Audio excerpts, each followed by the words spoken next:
Les hôpitaux de Sarreguemines ont activé le plan blanc depuis hier 17h, en raison notamment de l'intensification des épidémies de Covid-19, de grippe et de bronchiolite, le tout majoré par la grève des médecins de ville et le fort absentéisme du personnel hospitalier. Une forte mobilisation interne est en cours pour absorber l'afflux de patients.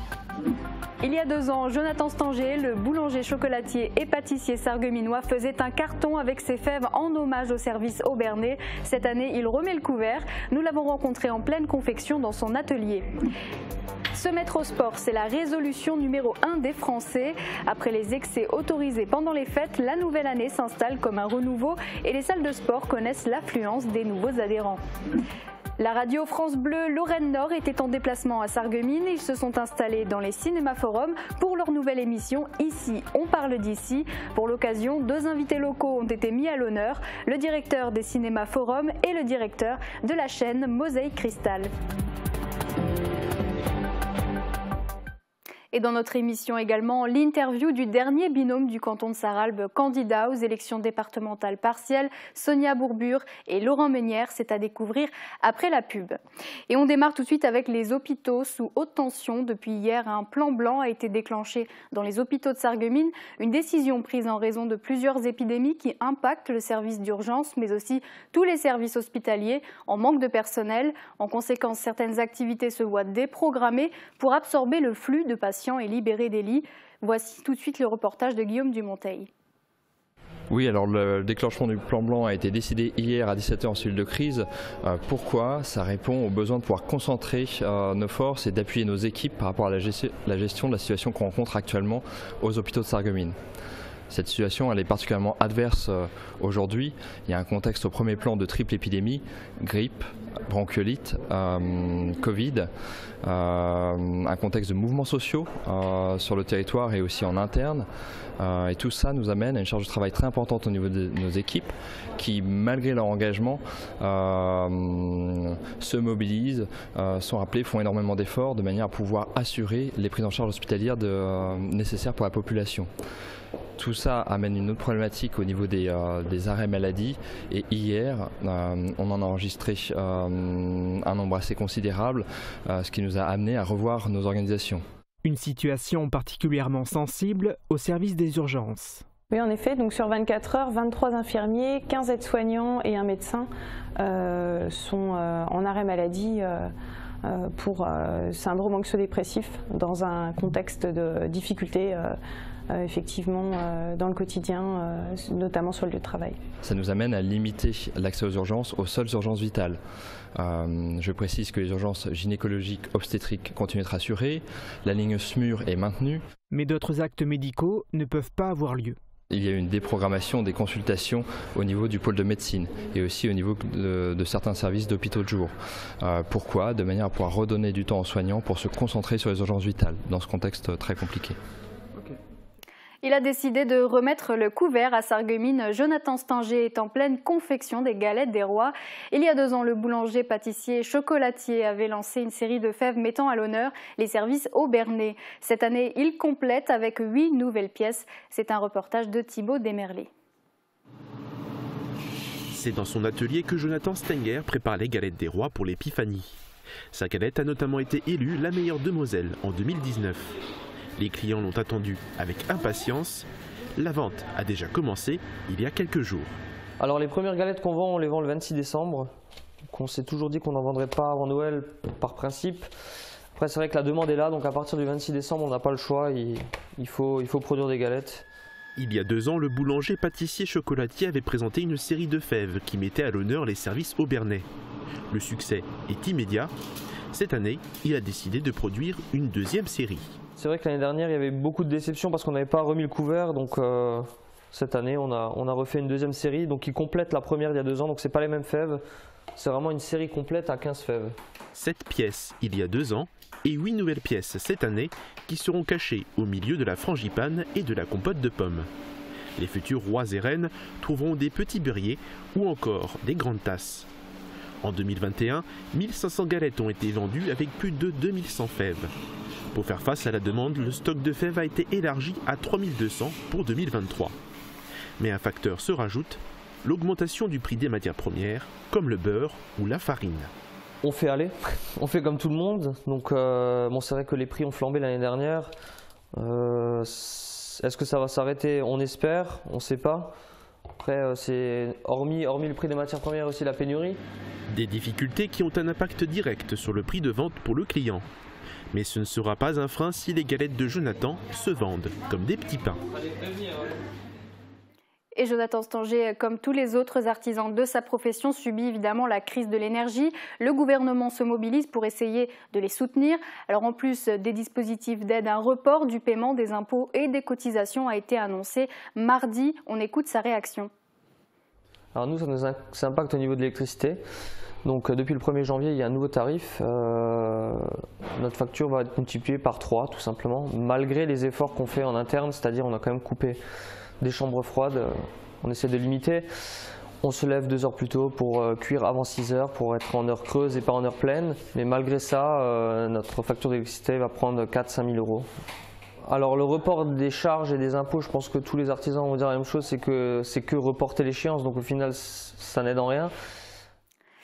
Et la nouvelle année est entamée, c'est l'heure d'appliquer les bonnes résolutions. Alors en tête du podium, on trouve bien sûr celle de se mettre au sport. Les Français sont toujours nombreux à pousser les portes des salles de sport au mois de janvier. Et pour le prouver, Marie-Morgane Pires s'est rendue dans une salle à Sarreguemines. Ça fait 3 jours qu'Olivier a poussé les portes de la salle New Fitness Evolution de Sarreguemines. Sa résolution de début d'année, c'est de se remettre en forme.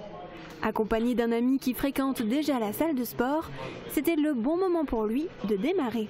On s'est dit que c'était le moyen de se motiver à 2, parce que lui il y allait mais une fois tous les 2 mois. Et du coup on s'est dit que c'était le moment de se mettre dedans et de foncer. Quand on était tous les 2 motivés, on y va et on se motive tous les 2. Olivier n'est pas le seul à prendre cette résolution. Selon le baromètre sport santé de la Fédération française d'éducation physique et de gymnastique volontaire, 32% des Français vont aussi se lancer ce mois-ci. C'est l'effet nouveau départ démontré par des chercheurs américains. Un repère temporel qui aide à se fixer de nouveaux objectifs. Une tendance constatée depuis plusieurs années dans cette salle de sport qui enregistre à chaque fois un pic d'inscription durant le premier trimestre. Ça fait 20 ans que je fais ce métier, ça fait 20 ans que chaque année il y a des gens qui viennent avec des bonnes résolutions comme on dit pour se mettre au sport. Voilà, tout simplement parce qu'ils recherchent le bien-être, ils ont du poids à perdre, ils veulent se changer les idées et puis ils décident de faire le pas. Le plus dur c'est souvent de pousser la porte et de venir. Mais une fois la porte poussée, encore faut-il réussir à se tenir à ses engagements. Un conseil pour rester constant, se fixer un objectif clair et réalisable. Je pense bien rester motivé parce que du coup, comme dit, j'ai un objectif de poids entre guillemets et surtout de forme physique entre guillemets, redevenir un peu plus sec, etc. Donc forcément, j'ai vraiment envie d'atteindre cet objectif. Donc je pense que comme ça, je vais bien réussir à me motiver et au fur et à mesure avancer. Tout le monde n'est pas sportif. Donc les gens qui viennent dans une salle de sport, ce n'est pas forcément quelqu'un qui est sportif. Donc lui, il va apprécier surtout l'ambiance, le fait d'être en sécurité, le fait d'être encadré, le fait de pouvoir faire plein d'activités. Ça va être ces choses-là qui vont faire qu'il va entretenir sa motivation. Selon une étude menée par l'université de Bristol au Royaume-Uni, seulement 12% des personnes tiennent dans la durée leur résolution. De la culture à présent avec un artiste chilien, une peintre allemande et la ville de Bitche. Vous vous demandez certainement quel est le rapport. Eh bien, depuis le 31 décembre, 2 nouveaux artistes exposent leurs œuvres à la galerie Bitche et Art. Roberto Saavedra Walker a expédié depuis l'Équateur uniquement 2 de ses œuvres. Et Elke Thiébaut, d'origine allemande, résidant à Bitche depuis plusieurs dizaines d'années, présente sa nouvelle collection sur le thème de l'humain, avec parfois un trait d'humour. Emilia Zell est allée à sa rencontre. Pourquoi est-ce que vous avez choisi d'exposer votre nouvelle collection à Bitche? C'est la 2e fois que j'expose et puis la galerie est belle. Et on a de bons contacts avec les gens et puis ça fait plaisir de voir les gens de Bitche et puis d'échanger avec eux et puis aussi la renommée de Bitche parce qu'on a parfois des visiteurs qui viennent de loin. Quelles sont vos inspirations? Je peins souvent ce qui m'entoure, la politique, la société, aussi ma famille, les amis, les observations des gens que je croise, des ambiances. Quelle est votre œuvre préférée et pourquoi? C'est une œuvre que j'ai peinte suite aux événements en Ukraine. La destruction qui est derrière la pièce centrale, qui elle est déjà en train de s'effriter aussi. Puis même s'il y a encore des gens, un monsieur et puis des animaux qui mangent bien, hein, il faut le dire, hein, et même beaucoup, on sent quand même qu'il y a une menace sur le tout. Voilà. C'est l'angoisse finalement de l'époque, ce tableau. Hein. Les gens ont peur. Ici, on parle d'ici. C'est la nouvelle émission de France Bleu Lorraine Nord, lancée depuis le 2 janvier. L'équipe de la radio était de passage à Sarreguemines et plus précisément au Cinéma Forum. L'émission a mis à l'honneur 2 invités locaux, dont le directeur de Mosaïque Cristal. C'est un reportage de Julie Malika et Victor Duflo. Et ici, nous sommes à Sarreguemines. Une émission de radio en plein cœur d'une salle des cinémas Forum de Sarreguemines. C'est le lieu sélectionné pour l'enregistrement du nouveau programme de France Bleu Lorraine Nord. Ici, on parle d'ici. Pour ce numéro, l'animateur Raphaël Marseglia a convié le directeur du site, Jean-Marc Arpels, mais aussi le directeur de Mosaïque Cristal, Francis Hoffman. Un choix des intervenants toujours très éclectique. On essaie d'être un peu intemporel quand même, hein, parce qu'on a envie que ce soit une émission vraiment grand public, ouverte. Donc ça peut être dans le domaine de la cuisine, ça peut être dans le domaine de la télé vous concernant, du cinéma où nous sommes au forum aujourd'hui, mais ça aurait pu être très bien un sportif, une chanteuse, un chanteur, il y en a, et ici aussi dans le secteur de Sarreguemines. Vraiment c'est très ouvert, l'idée c'est vraiment de parler d'ici. Parler de la région, venir à la rencontre de ceux qui font la vie locale est le but de l'émission. Pour cette occasion, des échanges passionnés étaient présents à travers le parcours des invités. Cette fois, la ville de Sarreguemines était mise à l'honneur à travers ces 2 personnalités. L'émission sera à découvrir à partir du 9 janvier sur la radio. Chaque semaine, un autre lieu incontournable de la région sera mis en avant. Lui aussi est un incontournable dans son genre. Michel Lagic, le gymnaste licencié à la Sogim Sarreguemines, fera-t-il à nouveau des prouesses sur TF1 ? Vous pourrez le découvrir dans la nouvelle édition de Ninja Warrior. Le sportif, qui est aussi sergent de réserve au 16e bataillon de chasseurs à pied de beach, avait terminé à la 3e place l'année dernière. Il va retenter sa chance sur le parcours d'obstacles. Vous pourrez le suivre dans la première émission qui sera diffusée ce samedi soir à 21h10. Voilà pour l'info du jour. Notre émission continue après la pub. Retrouvez la présentation du dernier binôme candidat à l'élection départementale partielle pour le canton de Sarralbe. Tout de suite. Protégez et mettez en lumière votre maison avec toutes les nuances de crépi proposées par Modèle Habitat. Retrouvez votre programme avec le Crédit Mutuel, partenaire des grands événements de votre région. Une banque qui appartient à ses clients, ça change tout. Bonjour tout le monde, une belle galette, une couronne et surtout une fève cachée à l'intérieur. Tous les éléments sont réunis pour célébrer l'épiphanie. Et même si elle n'a lieu que demain, il n'est pas rare de découper des galettes plusieurs fois durant le mois de janvier. Et en parlant de demain, on en profite pour faire un tour du côté de la météo. On conserve un ciel très gris et bien encombré, mais pas d'averse au programme. Les températures minimales iront de 7 à 9 degrés et les maximales de 10 à 12 degrés. Demain, nous fêtons les Balthazar et il fera jour de 8h29 à 16h52. Passez toutes et tous une belle journée et à demain. C'était votre programme avec le Crédit Mutuel, partenaire des grands événements de votre région. Une banque qui appartient à ses clients, ça change tout.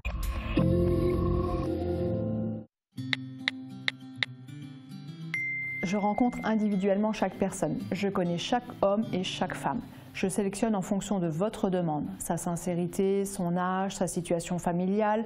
Est-ce qu'il a des enfants? Est-ce qu'il en veut d'autres? Est-ce qu'il est prêt à accepter les vôtres? Son niveau social, son projet de vie?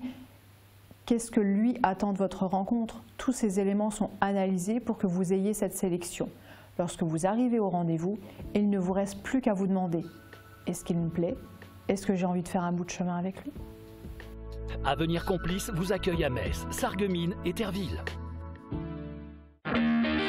La boîte à musique, c'est la référence pour les particuliers et les pros. Nos experts sont à votre service pour vous conseiller dans différents secteurs. Les instruments de musique, la location de matériel pour tout type d'événement, la numérisation de vos cassettes ou films Super 8, mais aussi pour l'installation de systèmes audio et d'éclairage en milieu professionnel ou à votre domicile. Toute la boutique est au prix du net. Retrouvez aussi tous nos articles sur notre site internet Musique Good Deal. Auer Corporate améliore votre cadre de vie dans tout le département. Nos équipes travaillent sur des projets de construction qui dynamisent votre ville et des chantiers de rénovation pour ramener à la vie des bâtiments historiques de votre territoire. Spécialiste en architecture, suivi de chantier et en gestion immobilière. Auer Corporate, c'est imaginer, innover et construire ensemble. Création Coleman, fabrication de cheminées et poêles traditionnelles ou contemporains en faïence. Plus de 1000 références et 60 coloris. Création Coleman à Grosse-Bliederstroff, spécialiste de la cheminée sur mesure depuis 1979. Anticiper, c'est l'avenir. Un slogan à l'image d'un président, d'une équipe, le groupe Wagner. L'aventure démarre en 2006. Eric Wagner crée un bureau d'études, Alliance Coordination. 3 ans plus tard, il donne naissance à WETP, Wagner Environnement Travaux Publics, puis s'installe en zone industrielle de Wouswiller. En 2016, WETP rachète CMIT, Cartographie Mesure, Investigation Technique. Ensemble, les 3 entreprises forment le groupe Wagner. Du particulier au collectif, le groupe intervient sur les raccordements, pose et enfouissement de réseaux gaz, électricité, éclairage public et télécommunications. Efficacité et sécurité sont assurées grâce à des outils dernier cri. Une confiance toujours renouvelée auprès des donneurs d'ordre, GRDF, Enedis et les collectivités locales. Avec une flotte de 40 véhicules et 50 collaborateurs, le groupe Wagner est soudé. L'équipe partage des moments de complicité. Après une année 2022 riche de belles réalisations, toute l'équipe du groupe Wagner vous souhaite une très belle année 2023, jalonnée de nouveaux défis.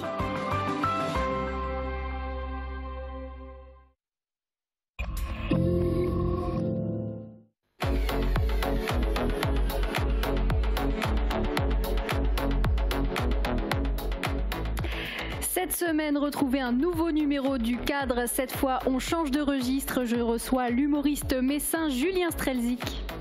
Donc un après-midi, j'entends sur la canebière « File-moi ta bouteille, je bois un schluck !» Je dis « Punaise, des Mosellans !» Je vais vers eux, je leur dis « Vous êtes de Moselle ?» La dame ne me calcule pas, elle regarde son mari, elle dit « Oh yeah, mais comment il peut savoir ?» C'est incroyable. Je leur dis « Mais je suis de là-bas, donc vous pouvez me dire, vous venez d'où ?» Elle me dit « De Metz !» Je dis « Metz, à côté !» Je dis « Oui, là dans le à côté, il y a au moins un péage. Hein. Je ne sais pas si c'est Luperschluss ou Saint-Avold. » Elle me dit « À Porcelette !» Là, il y a des gens qui entendent qu'il y a une ville qui s'appelle Porcelette en France, donc ils sont pas bien, tu vois, les Marseillais, ils ne savaient pas. Oh putain, c'est où tout ça? Qu'est-ce qui se passe? Et je continue, je dis Porcelette. Et là, elle me répond à côté. Mais dites-moi, parce que je connais vraiment tout. À Bobbiderstroff. Ne manquez pas cette émission, c'est fou rire garanti. Alors rendez-vous mardi sur Mosaïque Cristal.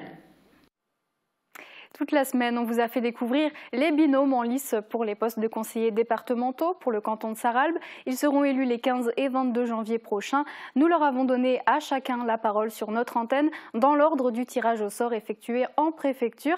Voici donc le dernier binôme candidat, Sonia Bourbure et Laurent Ménière.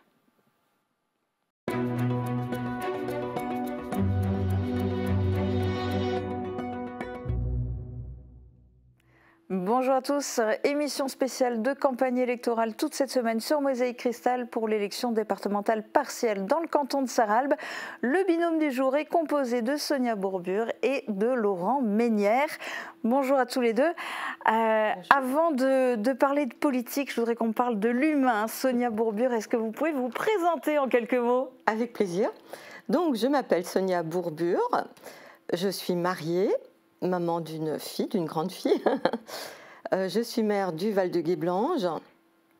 Je suis aussi conseillère communautaire à la communauté d'agglomération de Sarreguemines-Confluence. Par ailleurs, je suis au CA de l'Association des maires ruraux de Moselle et nationale aussi, du coup, parce que j'ai une délégation. Voilà. Ok, et vous, Laurent Ménière, qui êtes-vous? Moi, je suis le maire de la commune de Racrange, 700 habitants, presque, on va dire. Et donc, j'ai 54 ans, j'ai 4 enfants. Et puis voilà. Et puis, je suis donc conseiller communautaire de la CASAS, c'est-à-dire de Saint-Avold. Alors, Cette élection partielle a lieu suite à l'annulation du scrutin des 20 et 27 juin 2021 dans le canton de Sarralbe. Pour vous, est-ce que c'est un contexte qui change tout?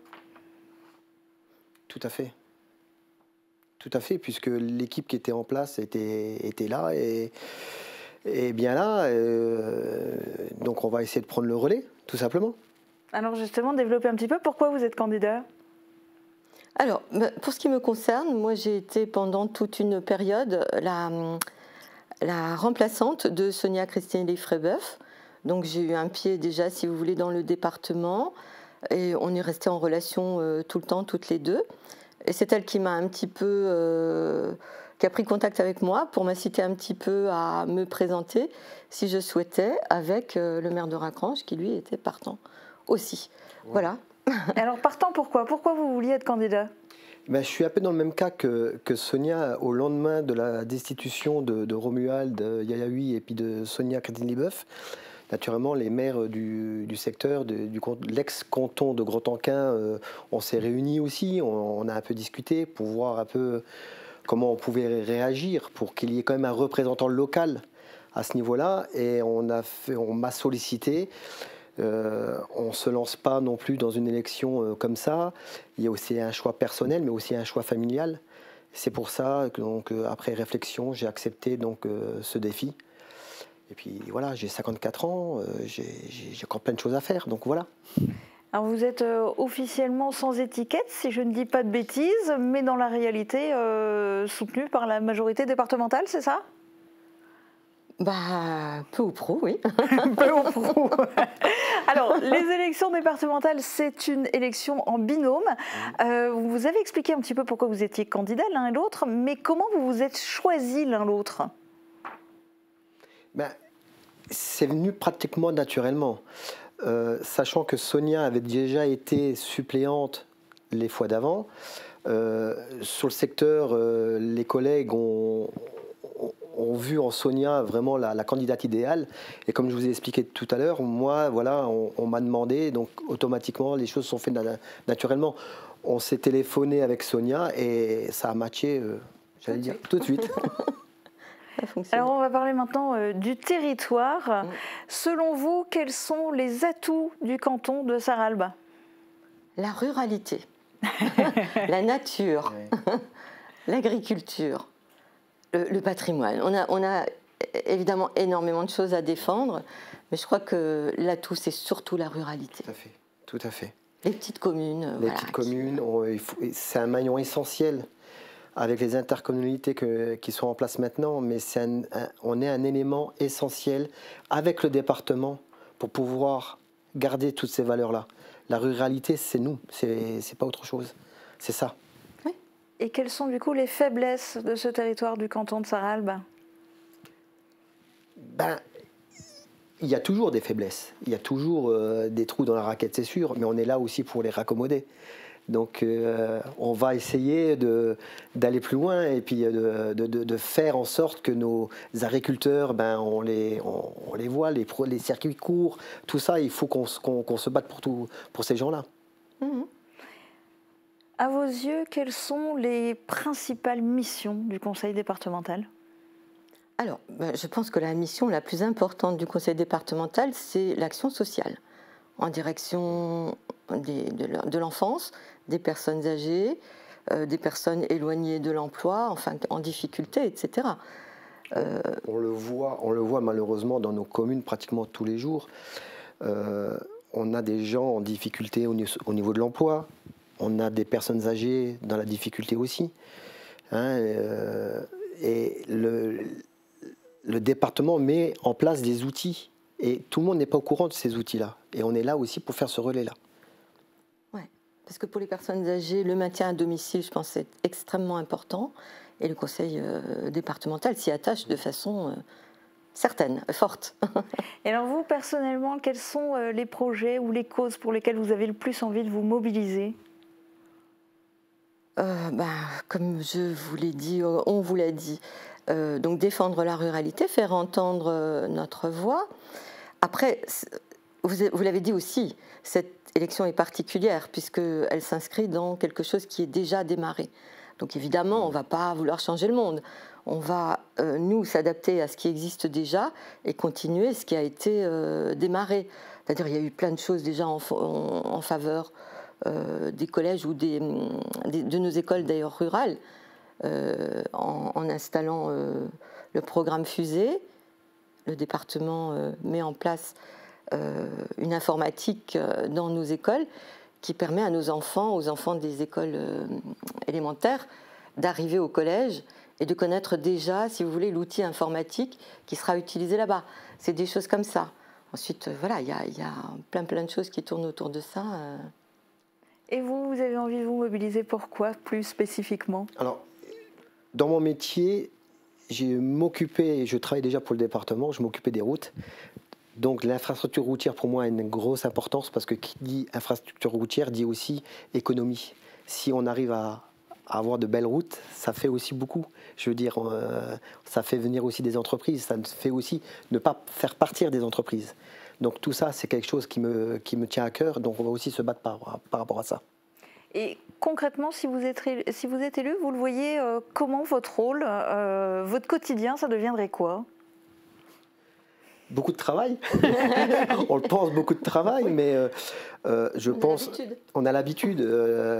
C'est ce qu'on expliquait tout à l'heure avec Sonia, c'est-à-dire qu'on est maire d'une petite commune, on n'a pas de DGS, on n'a pas de directeur des services, on n'a pas un service urbanisme.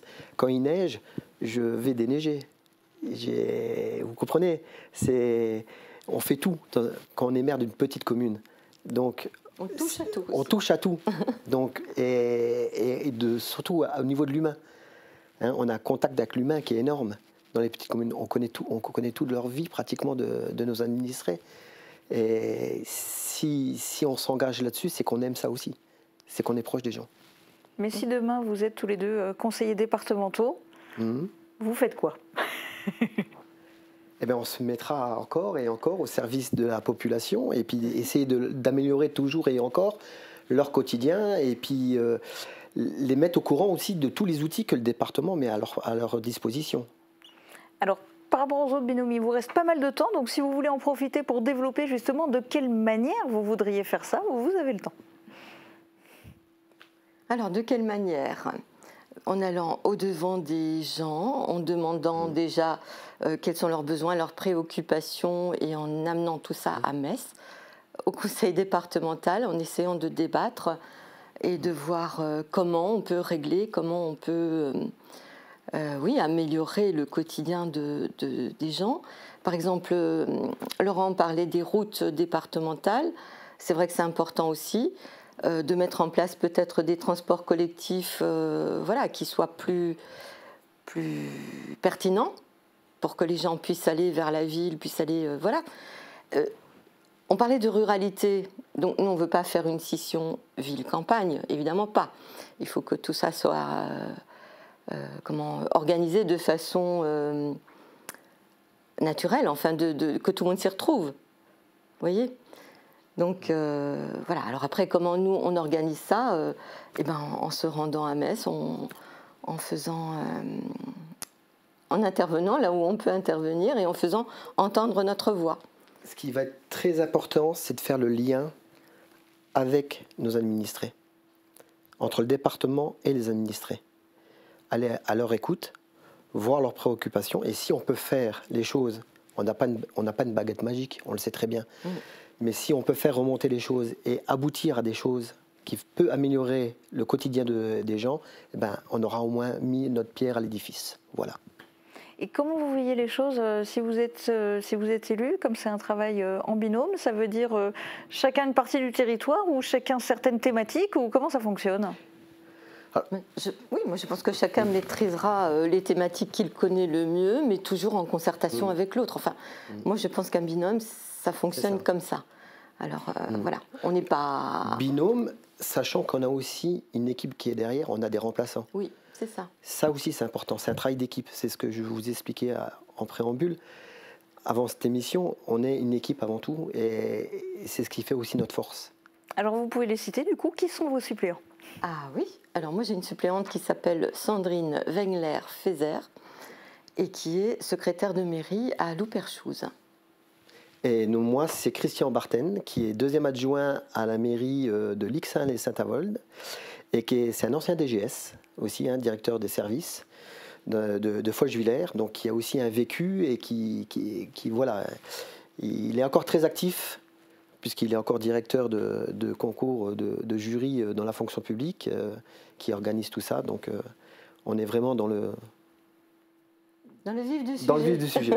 Alors il vous reste pas mal de temps, du coup vous allez pouvoir prendre la parole tous les deux si vous le désirez pour vous adresser directement aux téléspectateurs. Essayez de les convaincre, pourquoi devraient-ils voter pour vous? Alors je crois qu'on est vraiment des personnes qui avons les deux pieds sur le terrain, on connaît le terrain, on est des locaux, comme on disait depuis des générations, on est né ici, sur ce territoire, donc on connaît le territoire, on connaît les gens qui le composent. Et voilà, pour moi, ce qui est important, c'est d'avoir ce contact humain, de bien connaître les gens, de pouvoir aider les gens à mieux vivre leur quotidien, à vivre ensemble, à être heureux en fait. C'est ça, hein, je pense, l'objectif. Voilà, et c'est pour ça, je pense que, voilà, et en même temps, être les porte-parole de la ruralité. Je peux que acquiescer ce que Sonia vient de dire. Effectivement, il faut qu'on soit et qu'on continue à être sur le terrain. C'est le plus important. Les gens ont besoin de renseignements, ont besoin d'informations, ont besoin de soutien sur beaucoup de choses. Et c'est pour ça qu'on sera là et qu'on ira jusqu'au bout. Eh bien, début de verdict dimanche 15 janvier et puis deuxième tour le 22 janvier. Et c'est la fin de cette émission. Très bonne journée à tous.